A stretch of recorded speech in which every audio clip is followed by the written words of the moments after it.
Vamos falar de saúde, vamos falar de Covid, vamos direto para a Europa, né? Porque vamos conversar com a Priscilla Curry, ela que é paramédica em Londres, já pode quase fazer o registro profissional da Priscilla, já participando constantemente aqui da nossa programação, trazendo informações, esclarecimentos.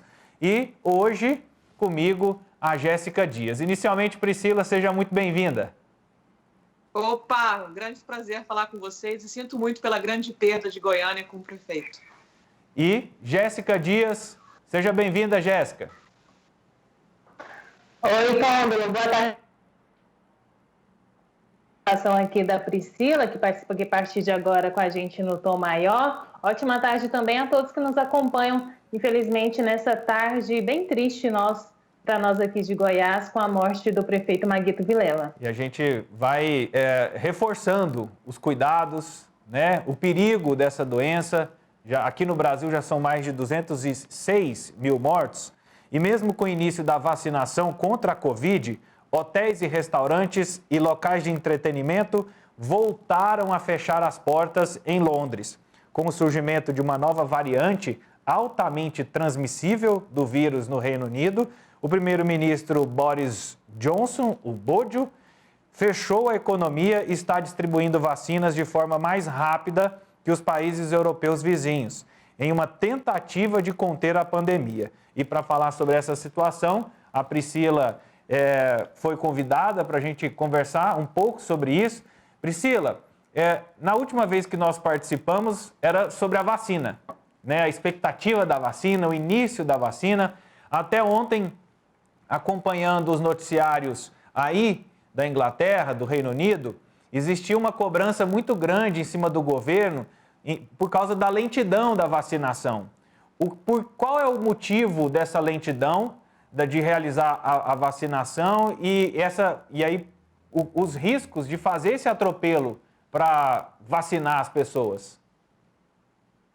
Olha, até agora, 2,4 milhões de pessoas do grupo de risco e trabalhadores da área da saúde já foram vacinados com a Oxford e também com a Pfizer. O problema é que a gente tem que entender que para as pessoas administrarem a vacina, não é apenas o administrador da vacina que precisa estar lá, mas também precisamos de profissionais da saúde que façam observação das pessoas 15 minutos após a administração.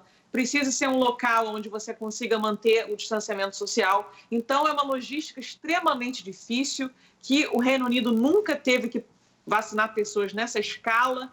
Temos que lembrar também que, infelizmente, muitos profissionais de saúde estão doentes com a Covid também. Então, está rolando, sim, uma dificuldade, mas eu acho que, apesar dos pesares, que o Reino Unido está sim, fazendo um bom trabalho em relação a isso.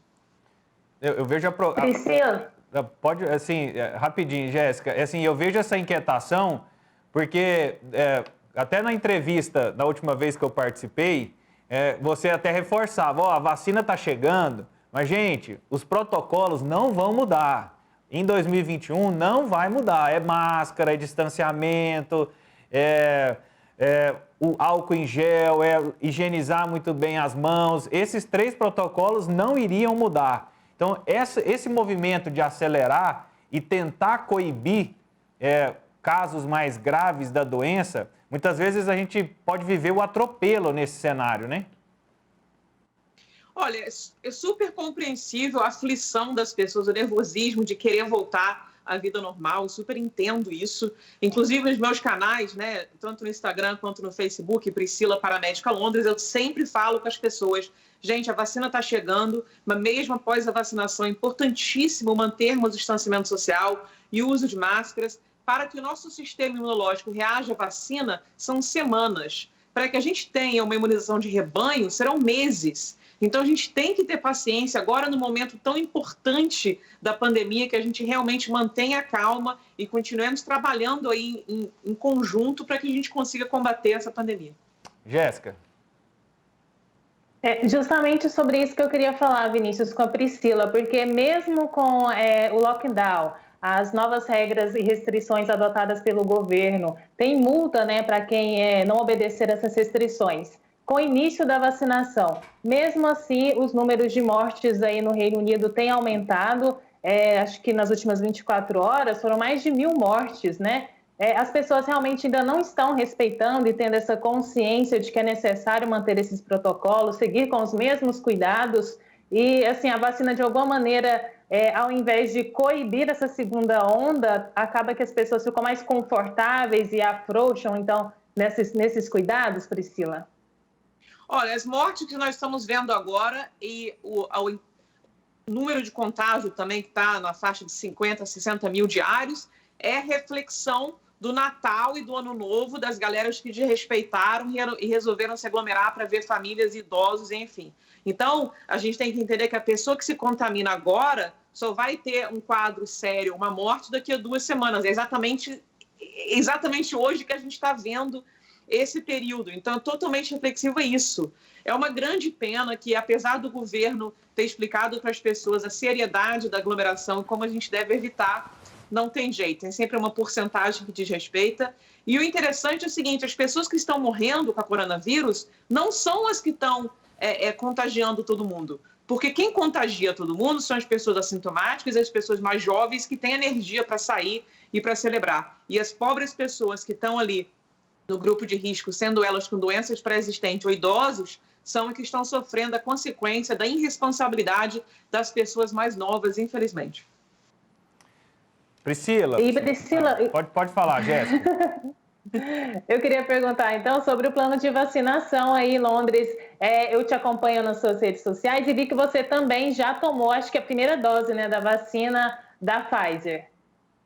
Correto, eu tomei a primeira vacinação da Pfizer no dia 31 de dezembro e foi um dia de emoção para mim. Eu fiquei assim, gente, não acredito, né? Um momento histórico. Eu tenho estudado de perto a vacinação, confio 100% nos órgãos reguladores e na ciência de que vai salvar a humanidade mais uma vez. Como a gente pode ver na história da humanidade, quantas vezes as vacinas não vieram aí para nos salvar. Mas o interessante é que nessa pandemia de agora, que mais ou menos a cada 100 anos nós vemos uma pandemia, se você olhar para a história. Nessa pandemia de agora, por causa das redes sociais, da internet que não tínhamos há 100 anos atrás, a gente está acompanhando muito de perto os avanços científicos, né? E a gente nunca fez isso antes. Então, as pessoas estão assustadas com os números e com a ciência, sem entender muito bem como é que é esse tal de ciência de vacina e tal. Então, esse acompanhamento microscópico, às vezes, atrapalha um pouco, porque o leigo não tem a habilidade de entender ou interpretar dados científicos e aí abre, infelizmente, para as pessoas que estão contra a vacinação criarem histórias que são falsas, mas como a população em geral não tem conhecimento científico suficiente para ter o discernimento, acabam acreditando que a vacina, na verdade, é para nos prejudicar e é totalmente ao contrário, né? Priscila, até eu vi uma expressão esse final de semana em uma das reportagens, né? Todo mundo preocupado e assim, muitos especialistas sempre consultados. E aí uma delas dizia o seguinte, que a gente nunca viveu uma vacina como se fosse uma Copa do Mundo, né? Porque a gente acompanha rodada a rodada, fato a fato, com expectativa. Tem aqueles que faz o show, tem o espetáculo, tem o comentarista, tem o VAR, né? Então, assim, a gente vive como se fosse um clima de Copa do Mundo essa vacina. Pois é, exatamente, né? E em cima disso, a gente está politizando a ciência, que é um grande erro, né? A política deve sempre seguir a ciência e caminharem juntos para o bem da população. A partir do momento que a política começa a querer saber mais do que os cientistas, a gente vê aí o problema que a gente tem visto no Brasil, que até agora eu não vi em nenhum outro país. Obviamente, política tem em todos os países e problemas e tal, mas no nível que o Brasil tem sofrido, infelizmente, me deixa muito angustiada de eu tentar falar para as pessoas, gente, não importa quem você votou, importa é a ciência que está vindo para nos ajudar a combater essa pandemia. E a política não pode ficar envolvida nisso, infelizmente. Priscila, você falou no início, numa das suas respostas, sobre essa questão do... como é que é? Agora eu esqueci o termo, mas assim, essa questão do rebanho. Como é que é o termo correto? Imunidade de rebanho. Imunidade, né? De rebanho, justamente. Isso. O quanto essas novas cepas, que seriam novas variantes, né, do vírus, do coronavírus, o quanto ela atrapalha esse processo, o quanto ele enfraquece essa necessidade, o quanto a vacinação ela ganha mais relevância do que nesse processo de imunização de rebanho? Não, 100% a vacina. Gente, a única solução é a vacina. Não tem outra solução para a gente alcançar a imunidade. E pelo menos 70% da população vai ter que ser vacinada para que a gente consiga dar uma parada na Covid. A Covid vai ser erradicada? Eu não sei. Não sei, ninguém sabe até agora. Mas se a gente conseguir, primeiramente, diminuir a letalidade da doença, a principal função da vacina da Covid, que foi essa correria danada para fazer a vacina, é que a vacina pare de matar as pessoas. Isso primordialmente, essa é a grande função da vacina.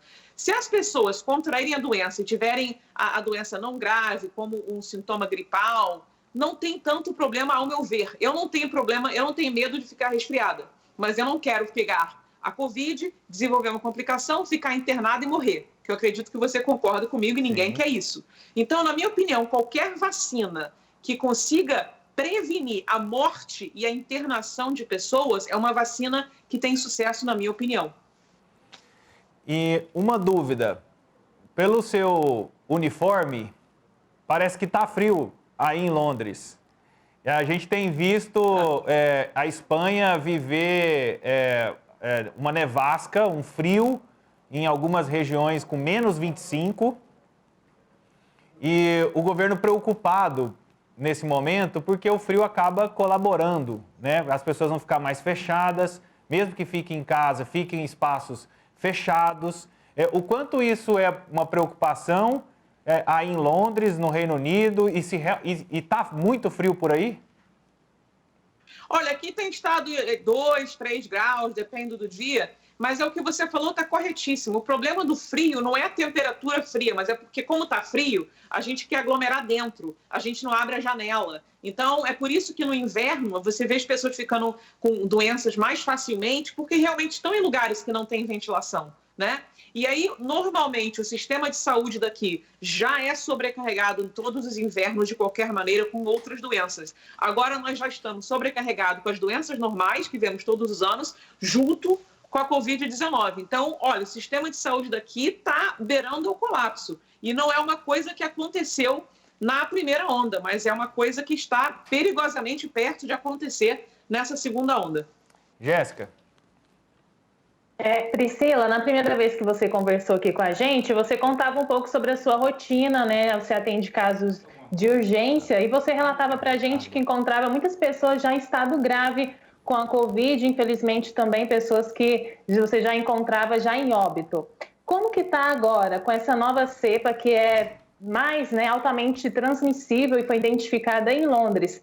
Esse novo vírus, ele já se espalhou por todo o Reino Unido. Como você tem visto o impacto dele aí no seu dia a dia, na sua rotina de trabalho, atendendo a população? Olha, já foi confirmado pelo governo que o motivo dessa segunda onda estar sendo tão ruim é realmente essa nova cepa do vírus, que é muito mais contagiosa. Combinado com o inverno, então, deu ruim e deu ruim mesmo. Em relação aos meus plantões, eu sinto muito informar que está pior. Está pior. Eu fui trabalhar outro dia, eu tive que fazer 4 óbitos no mesmo dia relacionado ao Covid. São 4 famílias que eu tenho que informar que, infelizmente, o ente querido morreu, né? No dia seguinte, foi um óbito, mas várias pessoas seríssimas, eu tendo que levar as pessoas para o hospital. Não, o familiar não pode ir junto, então tem que explicar para o familiar, olha, você não pode ir junto, liga daqui a algumas horas para ver como está o seu ente querido. Mas sabendo muito bem que a chance daquele ente querido morrer era muito alta, que ele talvez nunca mais fosse ver a mãe, a esposa. Então, foi muito doloroso para mim. É uma coisa que eu não esperava. Eu realmente estava positiva, achando que a segunda onda não seria tão ruim, porque agora a gente já entende um pouco mais do vírus, mas o vírus foi esperto, se mutou, e agora a gente está se ferrando novamente. E, Priscila, para a gente ir encerrando e até te liberar, porque olhando aqui no Brasil são 4 da tarde, aí são o quê? 8? São 7. 7 da noite. São 3 horas. Isso. Só. O que a gente pode aprender aqui no Brasil? O que a gente tem que tirar de lição? Muitas vezes as pessoas torcem o nariz, a Europa, não sei o quê, acha, fica querendo impor, né, não sei o quê, mas a gente vê que a Europa está sempre um passo adiante na cronologia dos fatos. O que a gente tem que fazer de alerta para poder público, para iniciativa privada, para o cidadão de uma maneira geral, para que a gente possa aprender com a situação que o Reino Unido hoje, que a Europa de uma maneira geral está vivendo, para a gente tentar atenuar a realidade do Brasil, que já passou de 8 milhões de casos confirmados nos últimos 10 meses e também chegamos a 206 mil mortes. O que a gente precisa aprender do que vocês estão vivendo agora? Olha, o nosso ministro Boris Johnson, primeiramente, sempre ouve os cientistas que estão, e o Ministério da Saúde, que faz parte do governo. Então, toda vez que eles dão um alerta novo para o ministro, ele imediatamente reage para poder seguir as normas que a ciência vem dando. E a ciência muda todo dia. E é com grande dificuldade que o Boris Johnson está tentando administrar isso. É claro que o povo fica irritado com ele, que parece que ele está mudando de ideia, mas não é. Ele está ouvindo a ciência e agindo de acordo com a ciência. Ele não tenta ir contra a ciência de maneira nenhuma. Ele está sempre junto com a ciência. Então, número 1, eu acho que o Brasil deveria fazer isso. Número 2, as pessoas aqui, em sua maioria, estão sim respeitando o lockdown. Claro que tem uma minoria que é negacionista, mas a maioria está respeitando. Muitas pessoas deixam de encontrar os amigos, muitas pessoas deixaram de passar o Natal, mas é aquela minoria, viu? O problema é aquela minoria azarenta que estraga para o resto. Infelizmente, isso aí vai existir em todos os lugares, mas parem de seguir fake news, parem de seguir notícias que não têm nenhuma fonte científica comprovada. Todo mundo hoje em dia é cientista, todo mundo virou médico, e a realidade é que é uma minoria de pessoas que realmente sabem o que estão falando. Então, sigam essas pessoas e parem de espalhar coisa no WhatsApp, pelo amor de Deus. Você foi falando aí, Priscila, eu fiquei pensando, né? Você fazia o alerta no início para a gente não politizar. E aí, na brincadeira da Copa do Mundo, tem horas que a gente também futeboliza muito as coisas, né? Então, todo mundo, a gente sempre teve a massa. Não, de técnico de futebol, todo mundo tem um pouco. Então, todo mundo quer ser médico, quer ser paramédico, quer ser cientista, quer ser dono da razão nesse momento, e a gente tem que ter muito cuidado. Priscila, muito obrigado pela sua participação aqui no Sagres em Tom Maior. Muito obrigado, estou sempre à disposição para voltar a falar com vocês. Um grande beijo. Muito obrigado, Jéssica. Até a próxima. Eu que agradeço, Vinícius. Até a próxima. Um grande abraço a Priscila e a todos que nos acompanham aqui no Tom Maior. Então, a gente conversando com a Priscila Curry, ela que é paramédica em Londres, falando um pouco aí da realidade, né, do início da vacinação, dos detalhes vividos pelo Reino Unido neste momento que já tem aí mais de 2 milhões de vacinados, de acordo com a Priscila.